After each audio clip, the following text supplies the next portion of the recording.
Mwen konan pil nan nou kon fè kremas. Nan video sa, mwen vin montre ou ki kantite ingredyen ou ka itilize pou fè 2 galon kremas.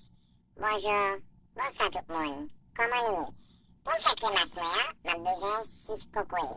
M kase yo, lem fin kase yo, mwen kale yo, mwen retire tout polon ki sou kokoye ya. Apre m ajoute nan yon resipyan, mwen bien lave yo. Lem fin lave yo, mwen seche yo, mwen retire tout blo ki nan kokoye paske kremas la pa suppose gen blo la dan. M fin bien seche yo, mwen coupe yo en petit morceau. Lem fin coupe yo, mwen ajoute yo nan yon robot culinaire pou m ka moulin yo. Si ou vle, ou ka blendel, ou bien, ou ka glajel, ou ap jen même rezultat. La yo fin bien moulin, m va ajoute yo nan yon bokit. Bokit map itilize ya, yi mesure 2 galon, ok? Lem fin ajoute, map mette 6 tas kleren la dan. Lem fin ajoute kleren, map bien mélange yo. Lem fin bien mélange yo, map itilize yo lot bokit, avek yon tami, map koulel. Lem fin koulel, map pezel, map pran tout jus ki nan kokoye ya. M pral ajoute 6 tas sucre granule la dan. Lem fin ajoute, bien mélange, map kite sucre bien fon. Apre map mette 6 boîtelet carnation la dan, ou ka itilize ni potlet ou reme. Lem fin ajoute, bien mélange yo. Lem fin bien mélange yo, m pral ajoute aromat la dan. Map mette 2 cuillères soupe cannelle, apre map mette 1 cuillère soupe muscade la dan. La m pral ajoute essence, ou ka itilize ni pot essence ou reme. Map mette 1 cuillère soupe essence vanille, apre mette 1 cuillère soupe essence citron.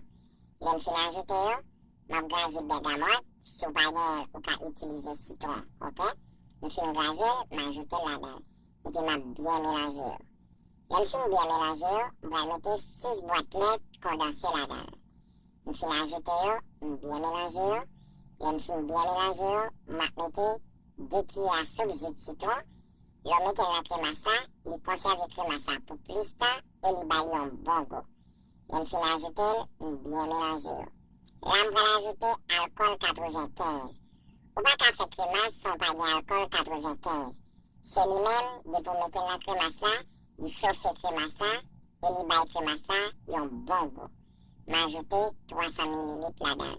Bien mélange yo, m fin bien mélange yo, m kouvril, m kite kremas la repose pou yon jou, pou tout aromat yo ka bien entre la dan. Apre yon jou, tout aromat yo bien entre la dan, kremas la bon, m bien mélange. Lem fin mélange, map itilize yon lot bokit avek yon tami, map koule l'avan. Lem fin koule, map itilize yon ti tami tre fin, map koule pou m ka retire tout ma ki nan kremas la. Si ou pa gen, ou ka itilize yon toal tre propre, wap jen même rezultat. La m fin koule, si nan bien gade, nan pou kremas la, yi bien koule, yi pa gen yon la dan. Map ajoute nan yon karaf, lem fin ajoute, map goute. M pa bezen di nou ti moun, bon bagay. Pa bliye dim ki kote wap gade. E pa bliye abone avek page la s'il vous plaît. Bye! À la prochaine pour l'autre vidéo.